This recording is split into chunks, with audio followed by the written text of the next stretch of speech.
Assalamualaikum warahmatullahi wabarakatuh. Selamat pagi anak-anakku sekalian. Hari ini Ibu akan melanjutkan pembelajaran tematik tema 2 subtema 1 yang telah kita pelajari kemarin, PB1. Di dalamnya ada MUPEL IPS. Pada tema 2 subtema 1 kita akan mempelajari rukun dalam perbedaan dengan KD 3.4 dan 4.4. Anak-anak sekalian, marilah kita bersama mulai belajar.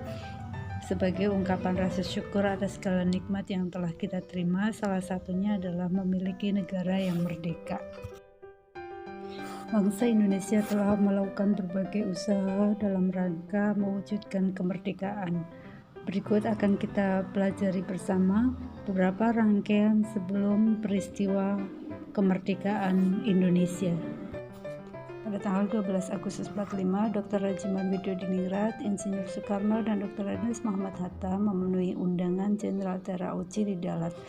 Jenderal Terauchi adalah Panglima Tentara Jepang di Asia Tenggara.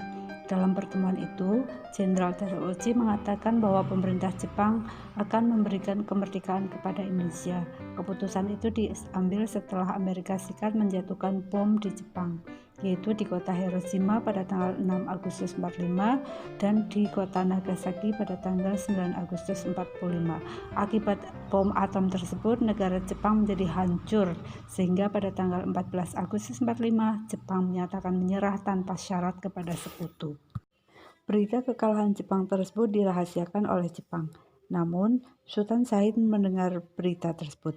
Pada tanggal 15 Agustus 45, Insinyur Soekarno dan Dr. Ernest Muhammad Hatta serta Dr. Rajiman Widyodiningrat tiba di tanah air dari Dalat, Vietnam. Di tanah air, mereka disambut oleh para pejuang pemuda. Pimpinan pemuda tersebut, yaitu Sultan Syahrir, mendesak Insinyur Soekarno, Dr. Ernest Muhammad Hatta, dan Dr. Rajiman Widyodiningrat untuk secepatnya memproklamasikan kemerdekaan. Namun, pada saat menentukan proklamasi kemerdekaan terjadi perbedaan pendapat antara golongan tua dan golongan muda. Golongan muda diantaranya adalah Sultan Syahrir, Hairul Saleh, Wikana, dan Darwis.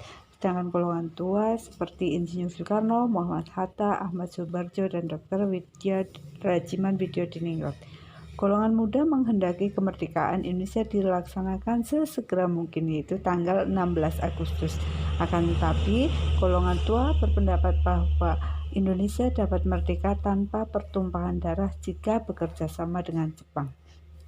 Oleh karena itu, pada tanggal 16 Agustus 45 dini hari, golongan muda membawa Insinyur Soekarno, Dr. Ernest Muhammad Hatta ke Rengas Dengklok dengan tujuan agar kedua pimpinan tersebut tidak dapat dipengaruhi oleh Jepang.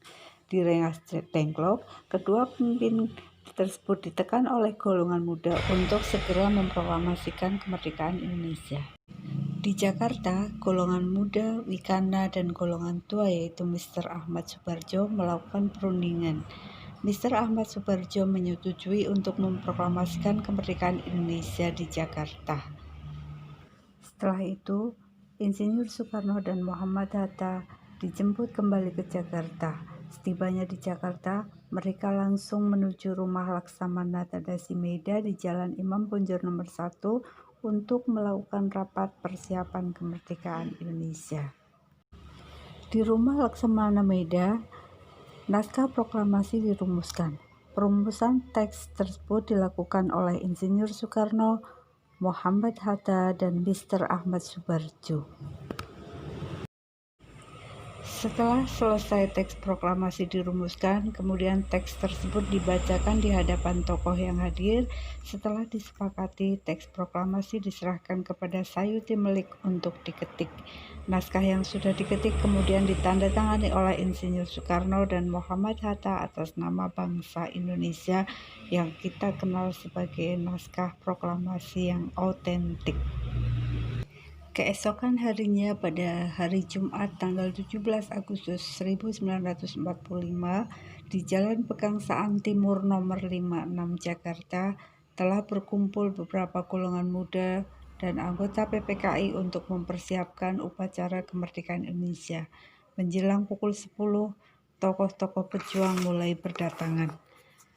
Pukul 10 acara dimulai setelah menyampaikan pidato pendahuluan, Insinyur Soekarno membacakan teks proklamasi kemerdekaan, dilanjutkan dengan pengibaran bendera Sang Merah Putih oleh Suhud dan Latif Hendradiningrat. Pengibaran Sang Merah Putih diiringi lagu Indonesia Raya yang dinyanyikan secara spontan oleh peserta upacara. Adapun bendera merah putih yang dikibarkan pada upacara tersebut adalah dijahit oleh Ibu Fatmawati Soekarno. Banyak tokoh yang hadir, diantaranya adalah Insinyur Soekarno, Dr. Muhammad Hatta, Ahmad Subarjo, Maida, Fatmawati, Sultan Syahir, BM Diah, dan Sayuti Melik. Anak-anak sekalian, demikian tadi sejarah peristiwa proklamasi kemerdekaan Republik Indonesia. Adapun makna dari proklamasi bagi kita, yang pertama adalah proklamasi merupakan puncak perjuangan bangsa Indonesia. Yang kedua, bangsa kita mendapat pengakuan dari dunia luar. Yang ketiga, dapat menaikkan martabat bangsa. Yang keempat, perjuangan sebagai negara baru. Yang kelima, merupakan tonggak sejarah bagi bangsa Indonesia. Bagi kita yang hidup di zaman kemerdekaan, kita dapat menerapkan makna proklamasi dalam kehidupan sehari-hari, mulai dari kehidupan kita di lingkungan rumah, kalian di lingkungan sekolah, dan penerapan makna proklamasi kemerdekaan dalam kehidupan sehari-hari di masyarakat. Berikut beberapa contoh yang bisa kita lakukan di rumah, di sekolah, maupun di masyarakat.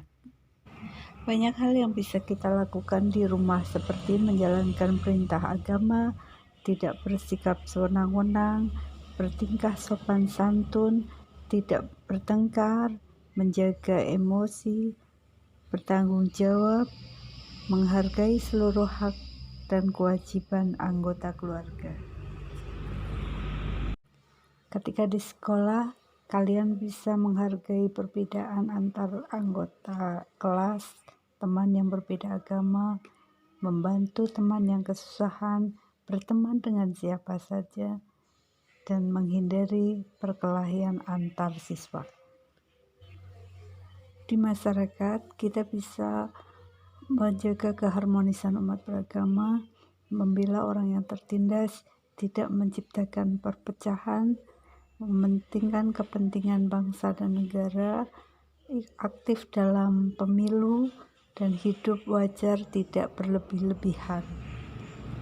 Demikian penerapan makna proklamasi dalam kehidupan sehari-hari. Mudah-mudahan kita semua bisa mengisi kemerdekaan ini dengan baik, sehingga negara kita menjadi lebih maju, masyarakatnya makmur. Billahi taufiq wal hidayah. Wassalamualaikum warahmatullahi wabarakatuh.